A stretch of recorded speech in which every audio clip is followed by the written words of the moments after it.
To what extent would you go to support Isagi in his actions in the Blue Lock manga? There was an interview, I believe, with Kaneshiro and Nomura where they said, would you still support Isagi as he continues throughout the story, or something along those lines. And it got me thinking, would you still support Isagi if Isagi's actions led to the end of multiple characters and their careers?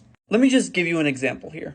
Let's say going into the U20 World Cup that Loki does end up participating, and again, this is just to hear me out. Loki has already scored 2 goals against them and they are down by 2. Isagi then comes over to Chigiri and he says, Chigiri, can you try and mark Loki? There's no one else on the field who can do that. Now, originally, Chigiri doesn't want to do that. However, after some convincing by Isagi, Chigiri eventually goes and begins to mark Loki. And it begins to go well. I mean, Chigiri is keeping Loki at bay, they're matching each other in speed, and eventually Chigiri overtakes him, but at the cost of tearing his ACL again. Now, obviously, this isn't entirely Isagi's fault. However, he proposed the idea to Chigiri, convinced Chigiri to do it despite him not wanting to, which eventually did lead to his ACL being torn. To what extent would you support Isagi if he essentially ended Chigiri's career like that? And let's assume that he's done this or would do this to other characters like Baro and Yukimiya. We've already seen they've had some interactions in regards to the death of their career by Isagi before. So what happens if Isagi deliberately ended up crushing their dreams and then they couldn't play the sport anymore?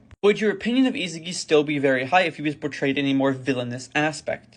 That's what I was just thinking about earlier today, and it made me, actually question how far would I support Isagi in his actions towards his goal of becoming the #1 in the world, because he's essentially taking out some of his competition to do that. And again, the intention for this isn't entirely on Isagi, as he's not, forcing them to have their careers ended, but he's convincing them to get involved in plays that do result in their career being done. So again, I ask you, to what extent would you support Isagi if he continues down a route of more villainous aspects which result in the death of multiple players and their careers?